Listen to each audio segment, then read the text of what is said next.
The Phoenix program, created by the CIA in 1967, was aimed at neutralizing through assassination, kidnapping, and torture the civilian infrastructure that supported the Viet Cong insurgency in South Vietnam. It was a terrifying final solution that violated the Geneva Conventions.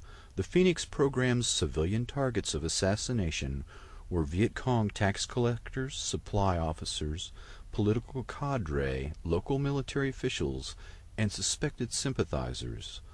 Faulty intelligence often led to the murder of innocent civilians.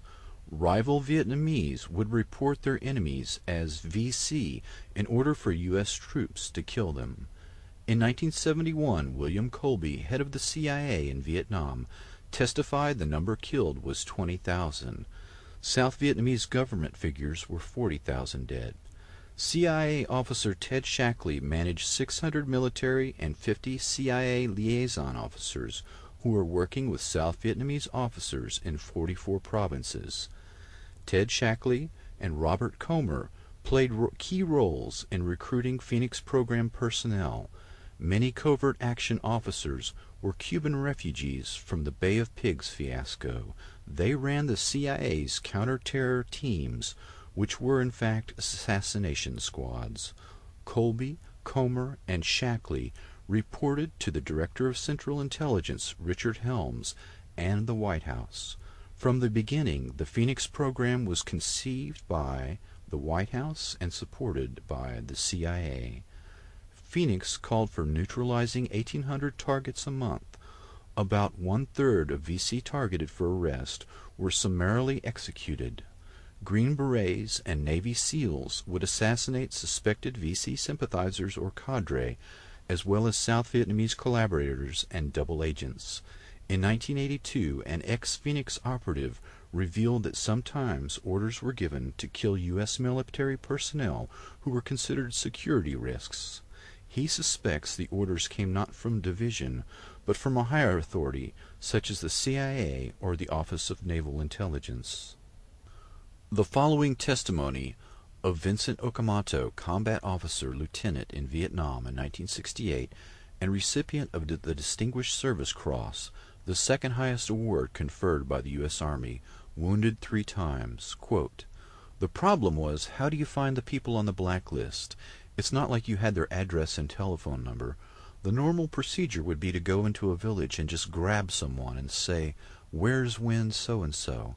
Half the time the people were so afraid they would say anything.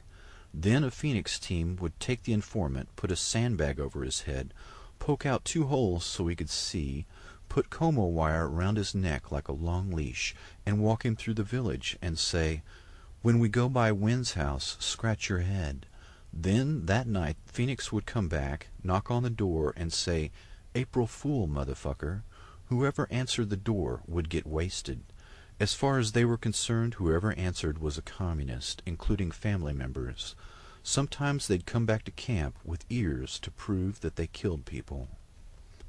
Penetrations into the Viet Cong infrastructure were accomplished by blackmailing or terrorizing a member of a targeted individual's family to gather information.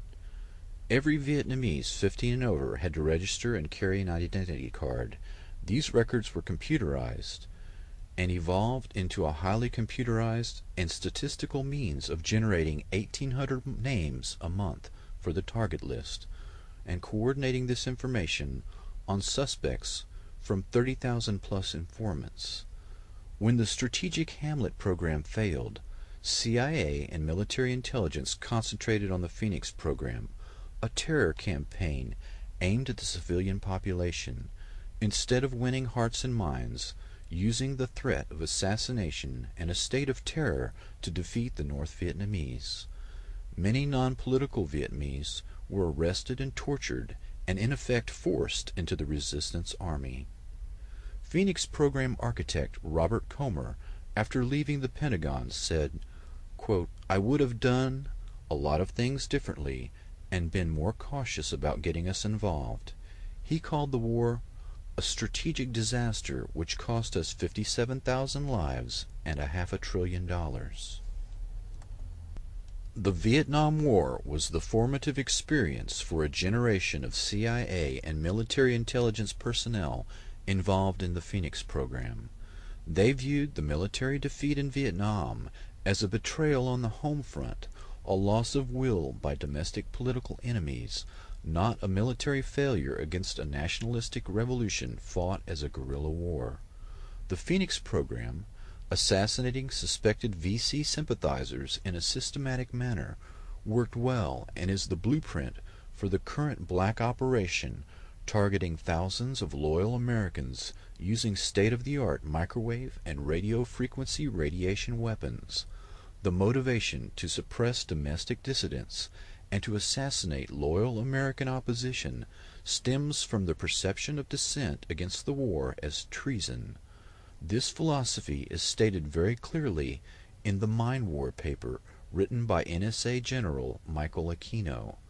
The Department of Defense has a huge stake in futuristic technology that kills by ionizing and non-ionizing radiation, leaving little or no trace.